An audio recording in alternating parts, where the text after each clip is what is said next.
Harbour मार्गावरील railway वाहतूक खोळंबली आहे। हार्बर रेल्वेची वाहतूक 15 ते 20 मिनिटं विलंबाने आहे।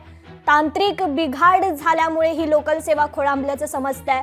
नेरूळ स्थानकादरम्यान हा तांत्रिक बिघाड झालाय। कामावर जाणाऱ्या प्रवाशांचे मात्र त्यामुळे हाल होताना दिसतात। लोकल थांबलेला असल्याने प्रवासी ट्रॅकवरून चालत जातानाचं हे दृश्य आहे।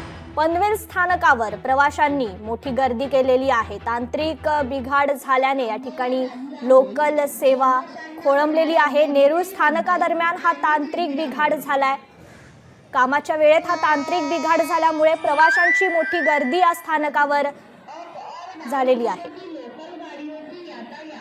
तर हार्बर मार्गावरील रेल्वे वाहतूक खोळंबल्याचं हे दृश्य आहे। हार्बर रेल्वेची वाहतूक 15 ते 20 मिनिटं विलंबाने आहे। तांत्रिक बिघाड झालेला आहे नेरूळ स्थानकादरम्यान आणि त्यामुळे ही लोकल सेवा खोळंबल्याचं पाहायला मिळतंय। कामावर जाणाऱ्या प्रवाशांचे मात्र यामुळे हाल झालेत। या संदर्भात आपण अधिक माहिती घेणार आहोत। आपल्या प्रतिनिधी आकांक्षा देशमुख आपल्याशी जोडल्या गेलेल्या आहेत। आकांक्षा, नेमकं कारण काय आहे? तांत्रिक बिघाड या ठिकाणी झालेला आहे। कधीपर्यंत ही सेवा पुन्हा सुरळीत सुरू करण्यात येईल?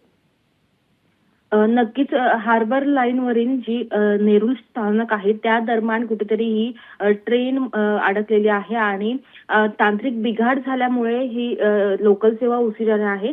दोन्ही ट्रेन आपण पाहू शकतो की सिऊट्स आणि नेरूळ या मार्गावर थांबलेल्या आहेत। त्यामुळे जे प्रवासी आहेत त्यांचे हाल होत आहेत। नेरूळ स्थानकादरम्यान जे पॅनल आहे त्यामध्ये बिघाड झाली होती। तांत्रिक बिघाड झाल्यामुळे जे नागरिक प्रवास करतात त्यांना याचा त्रास होत होता। मात्र आता ट्रेन आहेत ज्या सुरू झालेल्या आहेत।